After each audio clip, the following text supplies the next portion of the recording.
The member for Fairfax has the call. My question is to the Prime Minister. It was a national disgrace when Labor's pink bat scheme resulted in the deaths of Australians because unqualified workers did not meet Australian standards. When people are killed because unqualified workers from overseas come here under free trade agreements and complete their work that does not meet Australian Members standards, on my right will cease your government be interjecting. responsible if any deaths occur? Members on my right will cease interjecting. Members on my right will cease interjecting before I call the Prime Minister. The Prime Minister has the call. Member for Moncrief. That's a pretty, if I may say so, squalid question from a member who was quite happy to do deals Members with China on my left. when it suited his commercial interest to do so.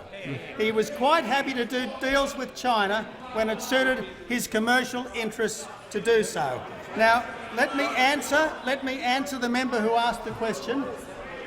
Let me answer the member's question by quoting again Professor the Honourable Bob Carr, who said yesterday, and I'm quoting Bob Carr, the former Labor Premier of New South Wales, the former Labor Foreign Minister of this country, someone who would have liked to have negotiated the deal that we've actually done, but at least he's got the magnanimity to call it for Australia, rather than play sordid politics with our country and its future. Now, let me quote what Professor the Honourable Bob Carr had to say in response to the member who asked the question. Member for Melbourne Ports.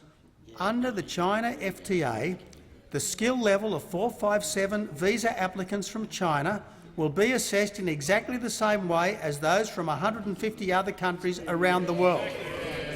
If a 457 visa is granted, a worker from China will still need to meet any licensing and registration requirements at the federal or state level, including passing any tests or skills The member assessment. for Charlton. Member for Charlton is warned. So I say again to all members of this House, particularly members opposite, who have been spreading racist lies about this agreement, stop and act in Australia's interest just for once. Prime Minister will withdraw his seat. The Prime Minister will resume his seat. The member for Moreton will resume his seat. Prime Minister, it's within order to refer to organisations or documents, but I would urge you in the interests not to refer to those opposite, because there's a long history in the practice of that being unparliamentary.